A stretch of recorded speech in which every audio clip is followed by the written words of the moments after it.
Salam. Salam. Salve. Salve. Om Swastiastu. Om. Namo Buddhaya. Namo Buddhaya. Salam kebajikan. Salam kebajikan. Salam sehat tanpa narkoba. Sehat. Sehat selalu. Yang saya hormati dan rekan yang luar biasa, saya ini bagaimana kalau bicara tentang Kabupaten Belu, ya BNN ini kalau bicara kabupaten berarti mencakupan Belu. Tapi respon dari pemerintah kabupaten TTU terkait dengan narkotika luar biasa. Sampai kenapa TTU ini juga menjadi cakupan yang kita harus canangkan menjadi bagian dari program nasional yaitu Desa Bersih. Bapak Kepala Badan Kesbangpol TTU yang saya hormati, terima kasih. Kemudian yang luar biasa juga Pak Camat Bikomi Utara, terima kasih Pak atas fasilitasi terkait dengan pelaksanaan kegiatan hari ini. Dan selanjutnya juga luar biasa Pak Desa sebagai pemilik wilayah program terkait dengan wilayah menjadi desa bersih. Yang saya hormati teman sahabat dalam bagaimana menjaga batas dan pos pangkas Napan yang luar biasa dari dan pos Brimob, semuanya ini bagian dari yang terpisah dan menjaga negara ini dari bahaya dari narkoba. Dan rekan saya juga ini berkaitan dengan penyidikan kasus narkotika, itulah kerjaan dari Polres dan BNN. Saya perkenalkan sekaligus juga menghormati beliau Kasat Narkotika, Kasat Narkoba Polres BNN. Kemudian ada juga hadir di tengah-tengah kita bersama kita hari ini adalah Kapus Kepala Puskesmas Napan. Luar biasa beliau, walaupun kalau saya lihat saya tidak memandang fisik, saya lihat semangatnya yang luar biasa. Ya, dari ngomong-ngomong tadi saya bilang ini kalau saya mau lihat fisik sebenarnya di atas dari saya, tapi semangat kalah dari saya. Luar biasa. Dan ada juga Pak Kapos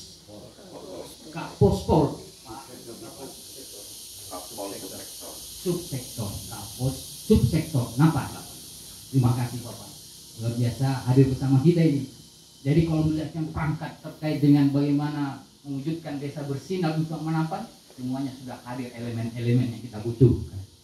Ya, dan juga hadir sekarang juga kemarin ini kami juga hadir Pak di sini itu terkait dengan program rehabilitasi.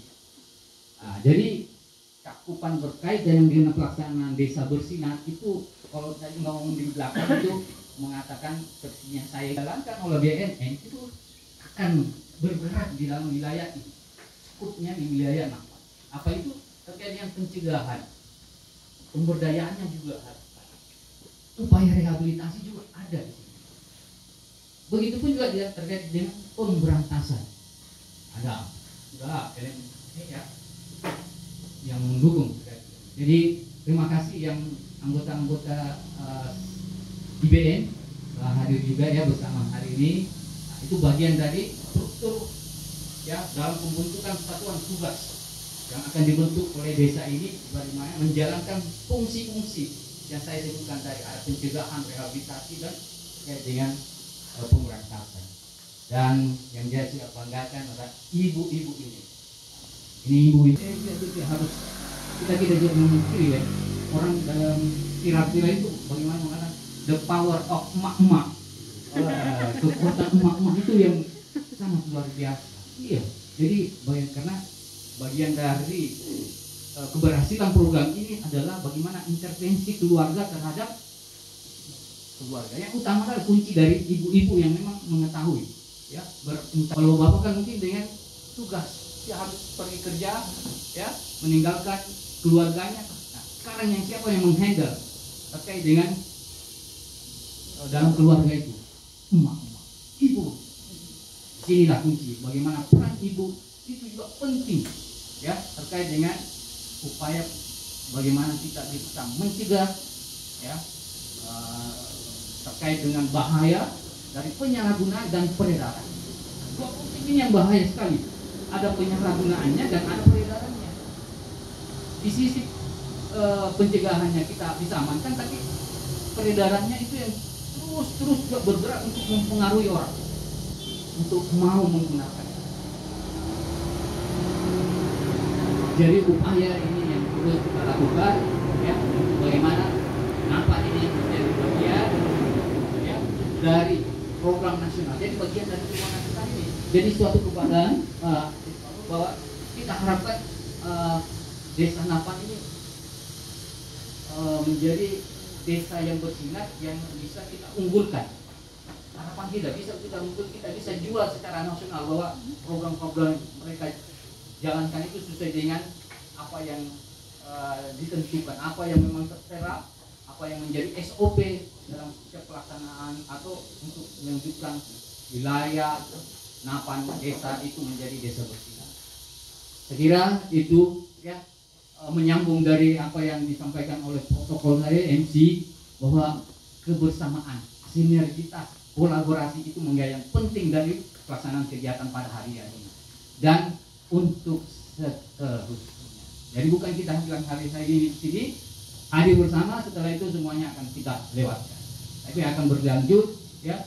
Kita minta dukungan dari pemerintah kabupaten ya, pemerintah desa, camat untuk program-program ini terus bisa berjalan, karena di ke depan wilayah ini menjadi strategis ya, karena PLBN Napan ini kan tidak lama lagi juga akan diresmikan, dan kebanggaan dan perlu kewaspadaan kita. Jadi kita sudah siap dengan bentuk-bentuk apa tingkat-tingkat kriminal yang akan terjadi di wilayah ya. Itu harapan saya. Terima kasih dengan memohon dan atas perkenan Bapak Ibu semua, memohon kepada Tuhan atas dalam pelaksanaan kita diberi rahmat ya. Kemudian perkenan Bapak Ibu, saya membuka acara ini secara resmi.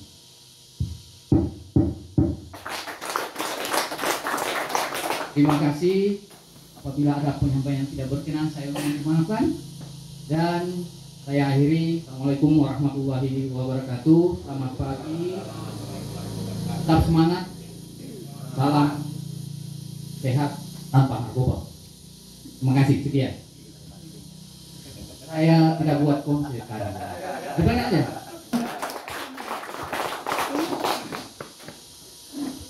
Ya, selanjutnya kita akan doa bersama. Saya mengundang salah satu perwakilan Ibu, mohon izin kami daulat untuk memimpin kita dalam doa kepada Ibu yang dapat kami silahkan.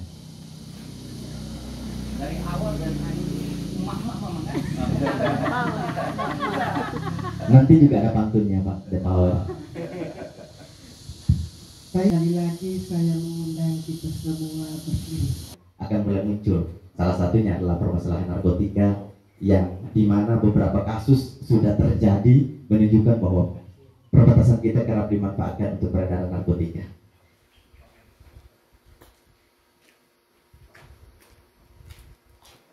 Bersih dan narkoba. Tadi pada prinsipnya saya sudah mengatakan ya, bagaimana sih gambaran tentang desa bersinar. Intinya adalah bahwa pelaksanaan kegiatan ini ya, itu ilustrasi yang saya ingin bawa, bahwa bagaimana program desa bersinar itu. Desa bersinar itu apa sih yang terjadi di dalamnya?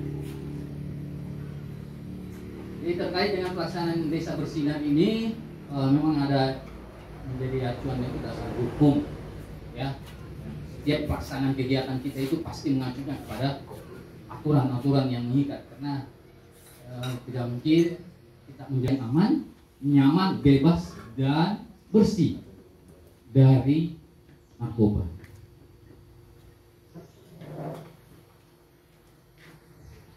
Di dalam pembentukan desa bersinar itu ada syarat yang ada penduduknya. Ya, tidak mungkin tidak di sini melakukan kegiatan baru tidak ada penduduk. BNN ngaco, ya itu. Bikin kegiatan gak ada penduduk. Yang jelas ada penduduk. Dukungan dan komitmen pemerintah daerah. Nah ini yang utama. Ya. Dan saya bersyukur ya upaya advokasi yang dilakukan oleh teman dari seksi P2M ya BNN Kabupaten Belu mengadvokasi pemerintah Kabupaten TTU agar mau mendukung terkait dengan pelaksanaan kegiatan desa bersinar. Dan alhamdulillah respon yang baik dari pemerintah Kabupaten TTU untuk wilayah ini bisa menjadi desa bersinar. Peran aktif masyarakat, iya, kehadiran bapak-bapak, ibu semua di sini itu menunjukkan saya sudah berbangga, sudah senang dengan kehadiran bapak ibu. Hadir saja itu sudah benar, saya senang. Apalagi nanti sudah melaksanakan, sungguh saya sudah sangat senang. Ya, jadi itu luar biasa. Memenuhi kriteria wilayah. Apa saja kriteria wilayahnya itu? Salah satunya wilayah kita adalah wilayah di perbatasan. Itu sangat tujuan wisata. Nah, saya kemarin ditawari dengan salah satu objek yang bisa menjadi apa ini ya, spot untuk mendapatkan foto terbaik, momen-momen yang bagus, apa ya, suatu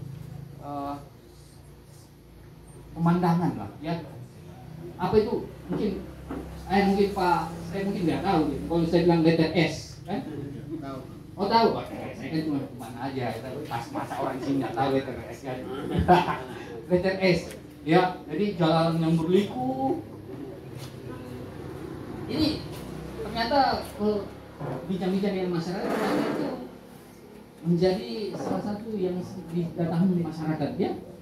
Nah, jadi apalagi PLBN nanti akan dibuka. Jadi kalau di Mota Ain itu memang bahkan gini menyiapkan waktu-waktu untuk memang kunjungan-kunjungan para wisatawan lokal dan internasional datang untuk melihat dari kemegahan, menikmati fasilitas yang ada di PLBN. Jadi itu menjadi hal yang juga kalau pesisir ya, termasuk dalam kategori paling tidak adalah kita masuk dalam daerah perbatasan. Lanjut. Saya kira ini tahap pembentukan ini sudah dilalui oleh Bapak Ibu. Ya, ada mulai membangun komitmen, kemudian bagaimana memilih desa itu menjadi salah satu yang menjadi desa yang kita dorong menjadi desa bersinar, kemudian penetapannya, kemudian ada penyusunan kelompok kerja desa. Nah itu bimbingan dari Pak Camat, pemberdayaan masyarakat. Ada yang berperan sebagai menjalankan tentang rehabilitasi. Dan ada juga yang bagaimana terkait dengan upaya pemberantasan di dalam. Nanti Pak Kasat akan menjelaskan peran kami Bapak Ibu itu menjadi pemberantasan itu apa sih ya? Jangan sampai bilang karena pemberantasan langsung bilang saya minta senjata juga Pak Kasat. Saya kan bagian dari Polri kan. Saya ditunjuk jadi yang ini pemberantasan senjata. Nah, nanti dijelaskan bahwa cakupan yang bisa dilakukan oleh masyarakat di dalam upaya terkait untuk membantu. Jadi membantu sebenarnya aparat penegak hukum terutama BNN dan polisi untuk ya misalnya informasi ada peredaran kan. Nah, itu bisa dilakukan penyamaran. Kita kan bisa melakukan penyamaran. Yang saya hormati Pak Kasat Narkoba Polres Sumatera Utara, yang saya hormati Pak Danpos 8, yang saya hormati Bapak Danpos Brimob, juga tidak lupa yang saya hormati Pak Camat Bikomi Utara, juga yang saya hormati Bapak Pospol, dulu istilahnya Kapospol, sekarang mungkin Kapol Subsektor di bawah Polsek. Ya. Itu juga yang saya hormati Bapak Desa, Kepala Puskesmas, Bapak Ibu, saudara-saudari yang saya hormati dan saya hargai. Selamat siang untuk kita semua. Pada kesempatan pertama tentunya kita bersyukur karena kita semua masih diberi kesempatan untuk hadir di tempat ini dalam keadaan sehat walafiat. Dan pada kesempatan ini kami diberikan kesempatan untuk memaparkan materi terkait dengan kebijakan pemerintah daerah dalam mendukung Desa Napan sebagai desa bersinar. Sebagai informasi awal juga saya sampaikan bahwa tadi terkait dengan kriteria-kriteria indikator-indikator apa yang harus kita penuhi sehingga Desa Napan dapat ditetapkan sebagai desa bersinar, dan tujuan daripada desa bersinar itu tercapai sudah digambarkan oleh Bapak Kepala PNN tadi. Dan saya di sini tentu tidak panjang-panjang, ini pendek, tetapi saya urutkan dia satu persatu. Nah, maksud saya mari kita bawa sehingga alur berpikir kita mulai dari awal kita masuk sampai dengan peran Pemda seperti apa, dan yang terakhir di tingkat masyarakat nanti seperti apa. Bapak Ibu yang saya hormati, sebagaimana kita ketahui bersama bahwa narkoba tentunya ini barang yang kalau kita dengar, sepintas kita dengar ini sangat berbahaya sekali. Tetapi perlu kita ingat bahwa kadang narkotika juga memiliki dampak yang positif. Jadi narkotika bisa memiliki fungsi negatif, tapi juga memiliki fungsi positif. Jadi antara positif dan negatif, mari kita pilih yang terbaik. Tentunya kita pasti hindari yang negatif itu, kita pilih yang positif ini. Apalagi berbicara menyangkut narkoba ini, narkotika ini satu yang selama ini kita lihat bahwa ini satu tindak kejahatan. Kenapa kejahatan? Kalau disalahgunakan atau terjadi peredaran gelap. Kalau penggunaan narkotika sendiri sesuai dengan ketentuan, sesuai dengan kebutuhan, tentu tidak menjadi persoalan. Tetapi untuk hal-hal tertentu, untuk kepentingan medis, untuk kepentingan penelitian ilmiah, untuk kebutuhan peningkatan teknologi informasi dan lain sebagainya, ini tentunya hal-hal positif daripada narkotika itu. Tetapi apabila disalahgunakan, tentunya itu bisa berdampak kepada kita. Dampaknya apa? Dampak besar, banyak dampak. Mari kita lihat, ada dampak politis. Dampak politis dalam arti bahwa negara kita seperti ini, negara kita sementara berkembang. Bagaimana menjaga persaingan di antar bangsa di dunia ini, bisa saja melalui narkoba terjadi hal yang tidak kita inginkan. Dan secara politis tentunya kita akan tertahan atau terjadi posisi stagnan di situ. Negara lain kita berkembang, kita stabil di situ. Bahkan yang dikhawatirkan bisa terjadi istilah orang bilang lost generation, ya, ada generasi yang hilang karena dampak negatif daripada narkoba itu. Sebelumnya saya ucapkan terima kasih pada yang kami hormati Pak BNN BU, kemudian dari Kesbangpol, sangat luar biasa bagi kami yang di perbatasan ini terkait khususnya masalah narkoba itu sendiri. Jadi mungkin kalau dari kami Pak, karena kami dari instansi TNI, mungkin yang saya sampaikan ini juga ada hubungannya dengan bidang kami, yaitu bidang pertahanan. Jadi kalau kami di TNI kebetulan ini mungkin hanya sekedar sharing dan izin mungkin sedikit masukan. Dari kami di TNI, kami pada saat melaksanakan kursus ataupun pembekalan, beberapa kali kami mendapatkan sedikit istilahnya pengetahuan mengenai narkoba ataupun pengaruhnya terhadap seorang prajurit. Karena seperti yang mungkin Bapak dan Ibu ketahui bersama, sudah bukan merupakan suatu rahasia umum lagi bahwa sebenarnya dari pihak TNI ataupun aparat yang lain, kita juga tidak luput dari ancaman dari narkoba itu sendiri. Jadi bukan hanya mungkin masyarakat sipil, kami dari militer pun kami menghadapi juga yang namanya ancaman narkoba. Dan bukan hanya di TNI atau di Indonesia, karena tadi mungkin Pak Kepala Kesbangpol membahas sedikit mengenai penyebaran narkoba secara internasional. Jadi mungkin ada sedikit kaitannya juga dengan tadi ada sedikit kata-kata yang cukup menarik, Kepala, tadi war on drugs ya. War on drugs itu kan bahasa orang ya, jadi war on drugs itu kan perang, artinya perang melawan narkoba. Itu pertama kali dicetuskan di Amerika pada tahun 1971 waktu itu oleh Presiden Nixon. Nah, jadi kaitannya dengan pertahanan apa?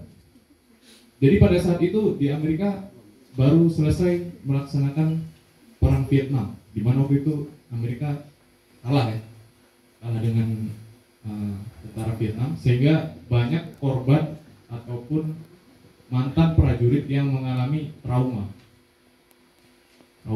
dia habis penugasan. Mungkin selama penugasan itu dia melihat sesuatu atau mengalami hal-hal yang membuat dia trauma, sehingga terjadi suatu krisis narkoba pada saat itu. Namun setelah dilaksanakan penelitian, beberapa kali penelitian, ternyata yang sangat berpengaruh terhadap penyalahgunaan narkoba di dalam suatu wilayah itu lebih banyak dipengaruhi oleh lingkungan sekitarnya. Jadi waktu itu ada sebuah eksperimen yang cukup terkenal, mungkin nanti bisa di Pak Kepala Puskesmas, mungkin kalau saya salah bisa dikoreksi. Nah, jadi ada eksperimen waktu itu menggunakan hewan tikus ya, tikus laboratorium itu yang warna putih. Nah, jadi ada dua kelompok tikus, yang satu diberikan dalam sebuah kandang, kita sebut saja kandang A, kemudian yang kedua kandang juga kandang B. Nah, di dalam kandang itu mereka disediakan dua jenis air. Nah, jadi kan tikus itu dia harus minum air itu. Nah, yang pertama disediakan air biasa, yang kedua disediakan air yang sudah dicampur dengan narkotika itu, kalau tidak salah morfin. Karena pada saat itu banyak penyalahgunaan morfin. Ternyata dari dua kandang ini, yang kandang A ini dia disituasikan dalam kandang itu dalam keadaan yang stres atau bisa dikatakan banyak masalah lah, misalnya tekanan yang mereka dikasih makan sedikit, kemudian istilahnya tikus yang ada di kandang A ini dia kurang sejahtera.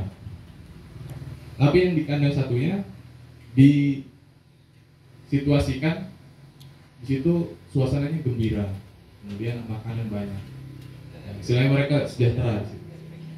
Ternyata setelah dilaksanakan seperti itu, hasil yang diperoleh adalah, saya sedikit menyingkat saja, tikus yang berada di lingkungan yang stres atau yang kurang sejahtera atau yang banyak tekanan, mereka lebih banyak mengkonsumsi air yang mengandung morfin. Sedangkan yang berada di lingkungan yang baik, dalam artian dia banyak didukung secara kebutuhan dasar mereka menyentuh saja tidak ada menyentuh air yang mengandung morfin. Nah, jadi kenapa saya sampaikan seperti ini? Nah, jadi menurut kami, Pak, izin ini mungkin sedikit masukan. Kalau dari tadi kita banyak membahas mengenai istilahnya penanggulangan narkotika dari sisi penanganan ya, dalam artian kami di sini sebagai aparat keamanan, khususnya kalau di TNI kami yang membidangi perbatasan bersama dengan BRIMOB. Untuk pengamanan perbatasan kami sudah merupakan suatu protap atau terhadap pembentukan lingkungan sosial di desa ini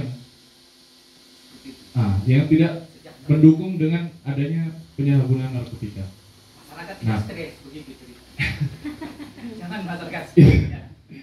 Jadi kenapa saya juga sampaikan ini? Karena ini sejalan dan saya rasa ini adalah suatu kesempatan yang bagus bahwa kami di TNI, khususnya TNI AD, memiliki program teritorial. Program teritorial ini saya rasa sangat-sangat bagus dan bisa dimanfaatkan sehingga kita bisa bersinergi. Untuk kedepannya kita selain melaksanakan penindakan ataupun pencegahan dari segi keamanan, kita juga melaksanakan pencegahan dari sisi kemanusiaan, sehingga diharapkan apa yang menjadi cita-cita kita yaitu desa Napan bersinar bisa kita laksanakan atau kita wujudkan bersama-sama. Nah, mungkin itu kalau kami dari TNI khususnya untuk wilayah perbatasan Napan ini memang mungkin saya tambahkan sedikit Pak, dari serah terima kami dengan satgas-satgas yang sebelumnya, memang kami belum pernah ada kejadian ataupun kerawanan dari sisi narkoba.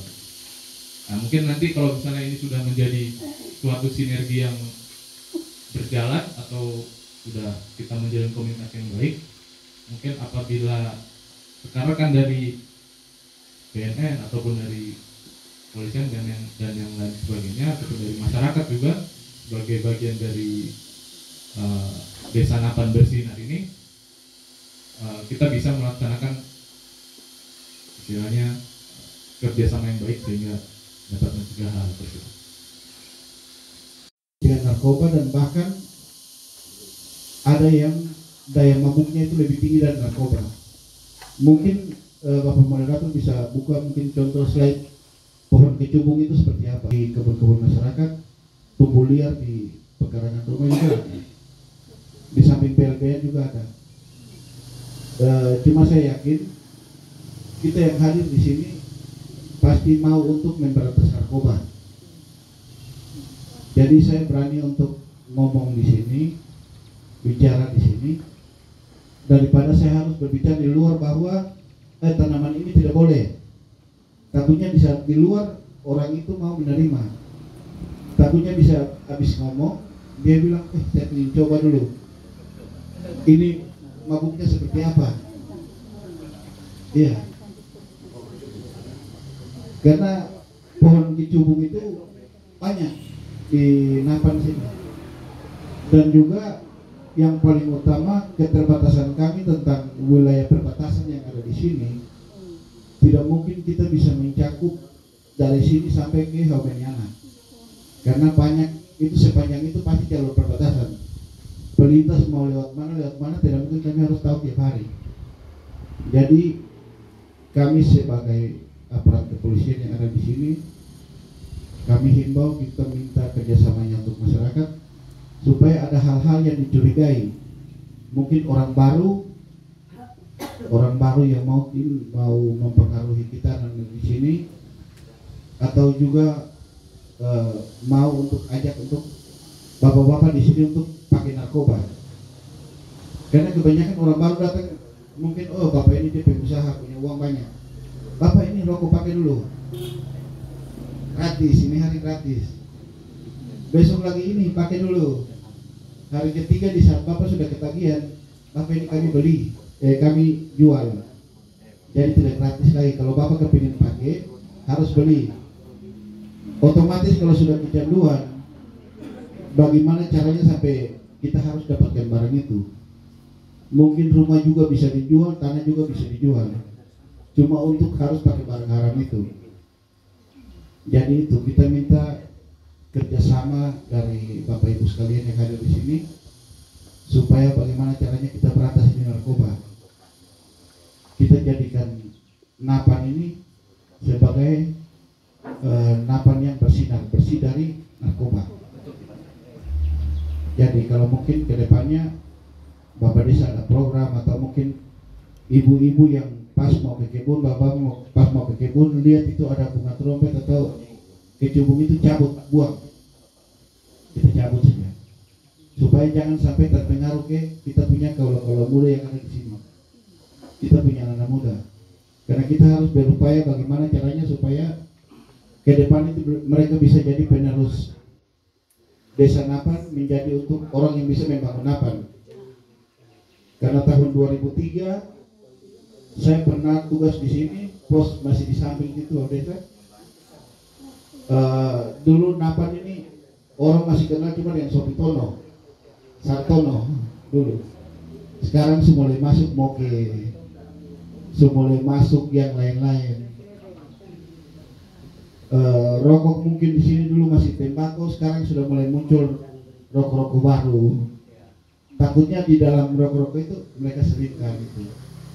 Jadi bagaimana caranya masyarakat kerjasama dengan kita pihak TNI Polri yang ada di sini, dapat hal-hal yang mencurigakan, tolong lapor, kita tindak. Mungkin itu saja. Terima kasih banyak. Selamat siang. Tanaman kecubung di wilayah apa? Ya kita bisa habis kegiatan ini ya kita ke sana sama-sama untuk cara lakukan kegiatan begitu. Bagaimana? Kegiatan ya? Baik, saya kira kembali ke Pak Camat punya anu sendiri materi. Oh, saya mengambil waktu.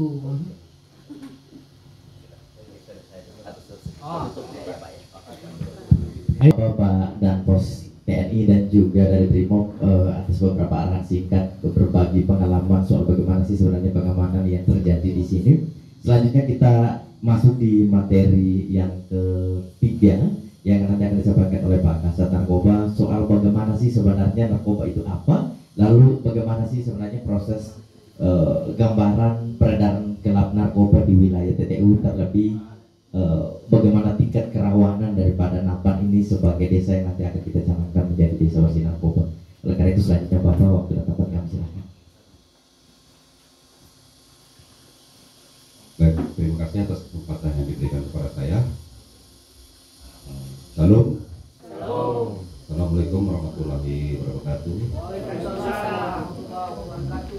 Om Swastiastu.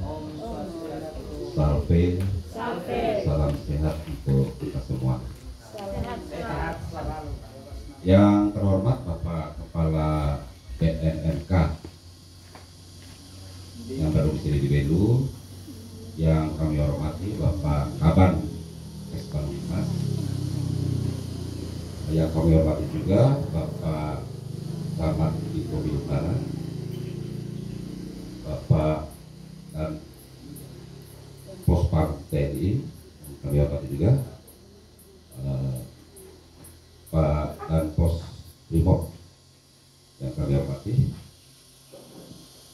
Tidak lupa juga yang Bapak Kapus Mas Napan, Pak Kapol Subsektor Napan, dan Bapak Kepala Desa Arsinar.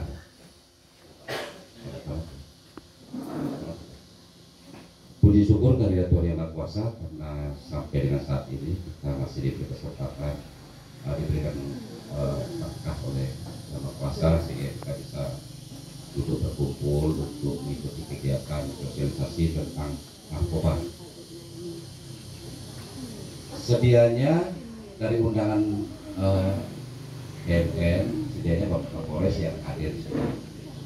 Namun karena ada tabrakan dengan kegiatan lain di Polres maupun ada demo juga, jadi beliau mendelegasikan kepada saya selaku Kasat Narkoba. Jadi sebelum masuk pada materi mungkin mohon izin saya memperkenalkan diri, sehingga ketika ada kasus narkoba di sini mungkin Bapak Mama di sini bisa menginformasikan kepada kami tahu kemana melapornya kemana. Gitu. Jadi mohon izin saya memperkenalkan diri sehingga Bapak Mama bisa kenal. Nama saya Andri Robinson Panggidae, pangkat AKP, jabatan Kasat Narkoba. Saya menjabat selaku Kasat Narkoba sudah kurang lebih 3 tahun. Kalau dari segi ini kita terlalu lama, biasanya setahun, 2 tahun, ini 3 tahun ini. Saya tahu juga dari atas yang atur ini. Gitu.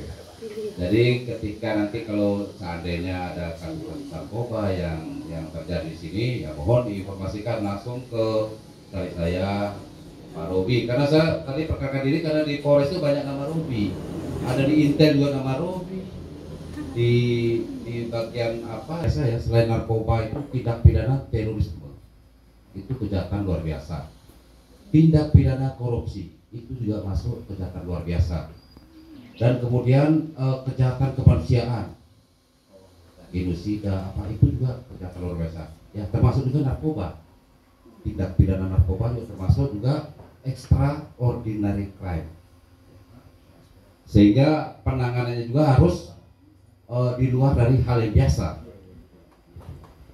Jadi kalau tindak pidana narkoba itu kita menanganinya bukan seperti tindak pidana konvensional. Kalau tindak pidana konvensional itu ya seperti kasus pencurian, kasus 362, 351 penganiayaan atau pembunuhan, itu masuk kontas. Mana yang obat-obat yang bisa dijual tanpa resep dokter, mana yang wajib dijual dengan resep dokter. Itu obat keras itu wajib resep dokter baru kita bisa beli. Itu pengawasan kita di apotek. Kemudian juga sasaran kita makanan daluarsa. Itu kita pakai Undang-Undang Kesehatan nomor 36 tahun 2009. Termasuk juga undang-undang perlindungan khusus miras ini kita sebenarnya bisa proses kita bisa pakai pasal 204 KUHP.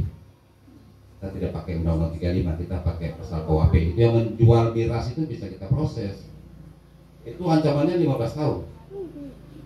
Iya, Shopee itu 15 tahun. Kalau undang-undang narkotika kan dia di undang-undang 35 itu dia ancaman minimalnya 4 tahun. Kalau narkotika, tapi kalau miras kita pakai pas di KUHP. Enak, lebih besar. Jadi gitu. Jadi kembali kepada narkoba lagi. Jadi narkoba itu ada undang-undang khususnya di situ, karena kenapa dia ada khusus itu? Spesialis itu. Karena kita tangkap pelaku yang diduga tidak pengguna atau pengedar narkoba itu kita bisa tangkap selama 1 kali 24 jam. 3 kali 24 jam, maaf. Kalau kasus biasa itu hanya 1 kali 24 jam, terus kita harus tetapkan statusnya, naikkan ke tahap penyidikan. Kalau memang sudah cukup bukti sesuai dengan 180 seperti yang diatur di pasal 184 KUHP itu, minimal 2 alat bukti baru kita bisa naikkan statusnya sebagai tersangka, atau kalau tidak cukup bukti kita lepaskan. Kalau kasus narkoba ini dia agak ribet ya, prosesnya kita harus koordinasi menginformasikan ke BNN, terus kita koordinasi ke juga ke dinas kesehatan, karena berkaitan dengan dia punya alat para bukti ini, apakah tes urinnya nanti dia positif kah atau bagaimana gitu. Makanya kalau kasus narkoba kita penanganannya kita diberikan kewenangan di situ 3 kali 24 jam. Statusnya masih terduga, kita belum naikkan statusnya ke ini. Belum cukup bukti, masih belum dari pihak ini mungkin karena buktinya masih belum ini, tesnya belum cukup, diperpanjang lagi 3 kali 24 jam. Jadi kita 6 hari kita punya waktu untuk melakukan penangkapan terhadap pelaku tindak pidana yang diduga pelaku tindak pidana narkoba. Kita harus uji dia punya urin, ini ya khusus ya, ini khusus dengan pengguna narkoba. Nah, itu diatur di pasal 54 Undang-Undang 35 tahun 2009. Itu kita bisa restorasi justice, karena pengguna itu kan identik dengan korban. Sehingga kita tidak hanya kasus biasa saja yang kita bisa restorasi, tapi kasus narkoba juga bisa. Jadi diatur di situ di pasal 54 pasal 35 itu juga kita mengacu kepada Perkap nomor 8 tahun 2021 peraturan Kapolri itu. Jadi siapa-siapa yang bisa direstorasi justice. Jadi kalau kita menangani kasus narkoba berapa bulan lalu viral di media sosial, tidak di Amerika tetapi di desa tetangga, bahkan di wilayah tetangga ini ada peredaran narkoba dan ditangkap. Hanya mereka mediakan di medsos dalam bahasa Tetun, jadi mungkin kita tidak mengerti, tapi karena saya mengerti bahasa Tetun jadi saya tahu. Dan saya juga kaget, mudah-mudahan jangan masuk lewat Napan. Apalagi kami Napan ini sudah sejak adanya pembangunan PLBS sampai hari ini tidak jelas kapan diresmikan. Kami ibu-ibu juga jadi takut. Jangan sampai dengan ditundanya pengresmian PLBM ini sampai bangunannya sudah rusak, akhirnya narkoba juga melanglang buana lewat depan sini. Akhirnya walaupun bapak-bapak TNI, bahkan polisi Brimob, bahkan satgas-satgas yang sudah dibentuk, sosialisasi di mana-mana, tapi kalau jalur resminya belum dibuka, hasilnya nol. Itu yang pertama. Yang kedua, kami minta kalau bisa setelah sosialisasi ini dalam waktu yang relatif singkat bisa diadakan sosialisasi dengan bentuk lain, yaitu diadakan poster-poster di titik-titik yang bisa dilihat langsung oleh semua kami ya, semua usia mulai dari anak-anak. Jadi poster-poster itu harus yang gampang dipahami dari efek penyalahgunaan narkoba. Jadi juga kebetulan di wilayah Desa Napan tingkat ideal banyak juga yang masih di bawah standar, bahkan ada yang belum mengetahui Android, belum ini, jadi kita bisa sosialisasikan lewat poster-poster. Jadi poster-poster itu dititipkan di tempat-tempat strategis. Lalu yang ketiga, kami ibu-ibu di Desa Napan akan selalu siap untuk menerima Desa Napan sebagai desa bersinar, terutama desa bebas narkoba. Kami tidak ingin anak kami hilang, kami juga tidak ingin turunan kami bodoh-bodoh. Kami ingin turunan kami itu orang kuat, karena hidup di batas harus orang yang kuat juga. Di samping oleh bapak-bapak aparat. Mungkin ini saja yang ingin kami sampaikan. Saya berterima kasih atas waktu yang sudah diberikan kepada kami. Kepala Badan Kesbangpol mengenai kecubu. Saya tahu itu kecubu dan ada tanaman itu ada di depan rumah saya sendiri. Jadi begini, saya tidak tahu bahwa itu narkoba. Saya tahu dari nenek saya sejak dulu itu sebagai obat. Jadi saya petik yang positifnya. Daunnya itu untuk saya sembuhkan yang ambeien. Yang marah yang keluar kita bisa tolak masuk. Terus ini sebagai pengobat rematik. Daunnya. Kalau buahnya saya tahu saya memabokkan, jadi saya tidak manfaatkan itu.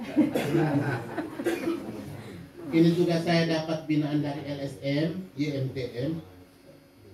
Jadi kami melakukan itu, bukan untuk membahayakan masyarakat.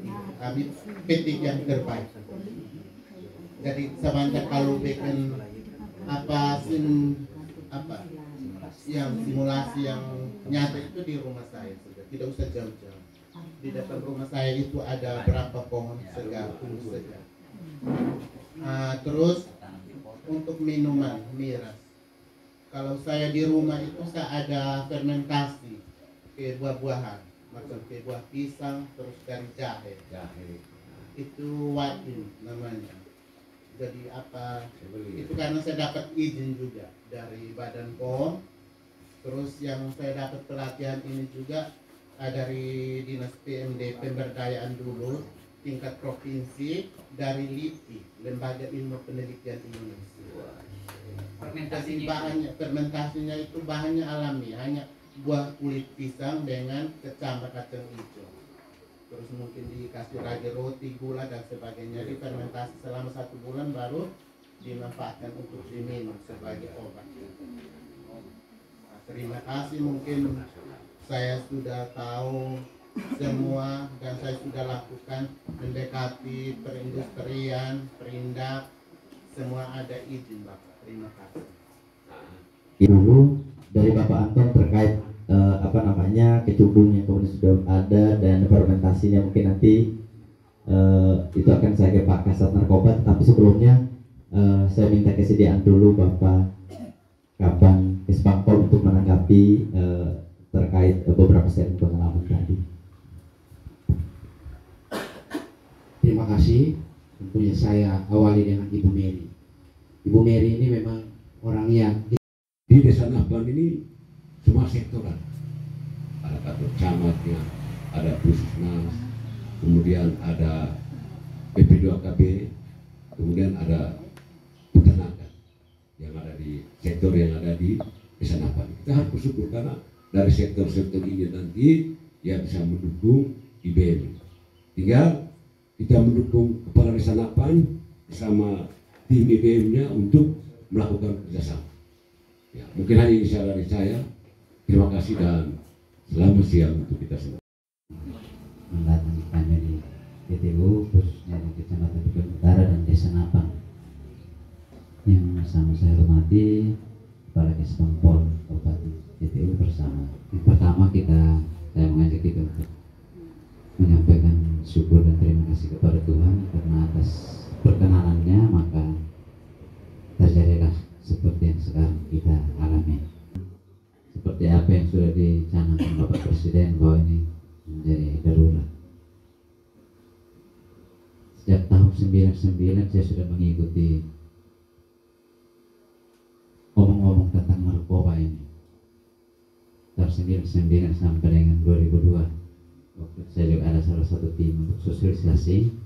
Nah, dulu awalnya narkoba dengan HIV/AIDS ini satu mata uang. Jadi di sebelahnya itu narkoba, di sebelahnya HIV/AIDS. Apa yang tadi disampaikan Pak Desa Napang. Jadi waktu itu di kabupaten itu ada satkorlat untuk penanganan HIV/AIDS dan narkoba, kabupaten TTU. Dan saya masuk dalam di situ sebagai pembantu sekretaris satu. Memang itu keluar masuk ke wilayah Timor Leste. Ketika Kabupaten TTU dan 3 kecamatan lain ditetapkan sebagai PSKN untuk Kabupaten TTU dari 6 PSKN di Indonesia, kemudian 3 kecamatan masuk Lokpri dari 222 Lokpri Indonesia. Saya berpikir ini jalur yang bagus untuk peredaran narkoba ini. Tahun 2017 kemarin saya berdiskusi dengan Damkon dengan setiap harinya beraktivitas keluar masuk yang disebut jalan tikus. Jalan tikus ini yang jembatan paling bagus untuk mungkin penggunanya belum terlalu ini, tapi peredaran gelap ini nanti terjadi di Napang ini akan marak setelah PLBN demikian, karena aktivitas kita yang keluar masuk tanpa pengawasan. Ini tadi dari TNI sampaikan bahwa imigrasi dan bea cukai ada, mereka harus ada karena yang periksa itu hanya haknya mereka. Kita kan hanya pantau dari pemerintahan umum dan tupoksi kita masing-masing. Waktu itu saya sampaikan, misalnya bapak mama kita ya, kita secara kasat mata kita izinkan, oh sudah ini karena bahasa kasarnya sudah ada ya diizinkan untuk cari hidup, jadi keluar masuk membawa Shopee, kemudian ada sembako 1-2 paket, akan ada BBM 1-2 botol. Melalui hal-hal yang tidak diperiksa inilah akan terjadi titipan. Ini yang terjadi tahun 2017. Kenapa? Karena peredaran atau aktivitas kita yang terlaksana jam 2 atau jam 3 dini hari ini akan terjadi. Sehingga saya menyampaikan terima kasih. Tahun lalu saya ke Atambua ketemu dengan Bapak Kepala BNN untuk minta sosialisasi di sini. Kemudian waktu itu disampaikan, coba Pak Camat koordinasikan dan siapkan untuk nanti kumpulkan masyarakat kami dulu. Tapi setelah sampai di sini karena kesulitan anggaran bahwa memang masyarakat ke sini kadang-kadang kita undang untuk sosialisasi, berpikirnya itu pasti ada uang transport atau pengganti transport, dan kami di kecamatan tidak ada. Jadi kalau mengundang itu kemudian apalagi datang tidak diberikan segelas air untuk minum, itu pasti repot. Jadi terakhir itu dilaksanakan, dan waktu itu program BNN mencanangkan program bersinar ini di Widi. Nah, tahun ini kalau bisa nanti di Napang. Jadi kepala BNN nanti kalau program berikut kami akan ke Napang, dan hari ini saya menyampaikan terima kasih karena permintaan kami juga sudah terpenuhi, dan ini terima kasih untuk BNN dan dari Kesbangpol, kemudian dari Kasat Narkoba. Ini memang satu hal yang serius untuk diperhatikan, karena setelah PLBN diresmikan, apa yang tadi disampaikan Bapak Desa bahwa nanti ada hotel atau orang keluar masuk, dan setelah TPU ditetapkan sebagai zona untuk perdagangan bebas atau perdagangan bebas yang akan dilaksanakan di TTU untuk transit ke eksekusi, dan ini akan menjadi pintu yang sangat riskan untuk bagaimana kita mencermati untuk peredaran galapan. Untuk penggunanya memang kita masih ada berpikir bahwa ini mungkin 10-15 tahun ke depan, tapi yang sangat dulu adalah peredaran. Nanti anak-anak kita di sini akan menjadi kurir, dan itu juga sangat berat. Begitu kurir tadi Pak dan Brimob katakan, pertama kita kasih coba dulu gratis, setelah beberapa kecanduan pasti berusaha untuk mencari sendiri. Dan memang di Bikum Utara ini ada 2 orang yang ex narkoba, pengguna narkoba. Setelah saya telusuri mencari tahu jejaknya, ternyata 2 orang itu dulu pernah menggunakan. Memang dalam cerita dari waktu ke waktu, akhirnya yang satunya itu orang kasih dia di rokok katanya, karena mereka kerja di sana di kebun kelapa sawit yang tinggal jauh dari perkampungan, dalam pergaulan begitu, akhirnya dia kecanduan. Kalau memang sudah dalam taraf yang tinggi, untuk ciri utamanya kita lihat badannya itu ada banyak luka, bekas luka, potong iris-iris itu, karena memang kalau orang narkoba sudah sampai taraf tinggi, apabila dia tidak ada, dia akan potong tangannya untuk minum darah. Tahun 2008 ketika kami kegiatan PNHR di Makassar, itu dari KPAD ini membawa orang-orang yang sudah menggunakan narkoba, mana yang sudah sampai taraf tinggi, mana yang baru mencoba, dan itu menunjukkan ciri-ciri bagaimana orang narkoba. Hari ini kita laksanakan ini supaya nanti tidak terjadi di anak-anak kita. Memang kita ini hari ini hadir, pasti tidak akan masuk ke anak-anak kita yang baru naik sekarang. Kalau ini terjadi, maka apa akan rusak. Karena ini dari Bapak Kesbangpol katanya ini ada politis juga untuk merusak generasi. Dari contoh perang Amerika dan Vietnam kemudian kalah karena menggunakan narkoba. Salah menggunakan. Tapi kalau menggunakan untuk kebaikan sekiranya tidak. Jadi intinya saya hanya menyampaikan terima kasih kepada para BNN dan tim yang hari ini sudah datang. Kemudian sekali lagi mungkin Bapak Desa dalam perencanaan ke depan memang wajib, dan dalam penganggaran itu saya lihat ada nomor rekening yang mengatur tentang itu. Dalam APBDes kecamatan atau daerah-daerah lain itu ada tim untuk pencegahan narkoba dengan HIV/AIDS itu ada di desa anggarannya, sehingga nanti dalam persiapan untuk anggaran tahun depan mungkin bisa disisipkan perlahan-lahan. Di samping kita berkoordinasi dengan pihak lain untuk bekerja sama saling mendukung untuk bisa mewujudkan hingga tahun 2024 ada evaluasi dengan memohon restu dari Tuhan dan atas izin kita semua yang hadir di sini. Saya menutup kegiatan hari ini dengan resmi. Sekian dan terima kasih. Ya, kita berikan tepuk tangan untuk kita semua. sekali lagi terima kasih untuk Bapak Camat atas arahannya dan menutup kegiatan kita di kesempatan hari ini. Bapak Ibu sekalian, ini adalah bagian akhir dari kegiatan kita di kesempatan hari ini. Sekali lagi terima kasih banyak untuk Bapak-Bapak narasumber dan juga Bapak Ibu hadirin sekalian yang sudah hadir di tempat ini. Dan harapan kita bersama bahwa ke depan kita terus akan menjalin kerjasama sinergitas di antara kita semua yang di kabupaten, kecamatan dan juga di wilayah Desa Napan maupun juga kami dari BNN Kabupaten Belu, sehingga apa yang kita impikan Desa Bersih Narkoba dapat tercapai melalui kegiatan-kegiatan yang nanti akan kita programkan di di waktu-waktu yang akan datang. Sekali lagi terima kasih, dan ada beberapa penyampaian bahwa setelah ini karena Napan adalah sebuah desa yang berada langsung di perbatasan, yang mana akan menjadi daerah transit untuk segala macam hal baik dan hal jahat. Ini akan datang semua di desa Napan dan akan melalui tempat ini, jalur ini. Maka kegiatan-kegiatan seperti narkoba ini adalah sebuah kegiatan proteksi, sebuah kegiatan pembekalan, supaya kita tahu memang, sehingga nanti besok lusa ketika ada indikasi seperti itu, barangkali kita sudah punya bekal. Kita sudah tahu bagaimana cara untuk kita bisa menanggulangi. Bagaimana supaya kita bisa tahu bahwa ini dia masuk dalam kategori narkoba atau tidak, dan lain sebagainya. Maka kegiatan seperti ini bagi kami ini sangat bermanfaat. Saya ikuti dari awal tadi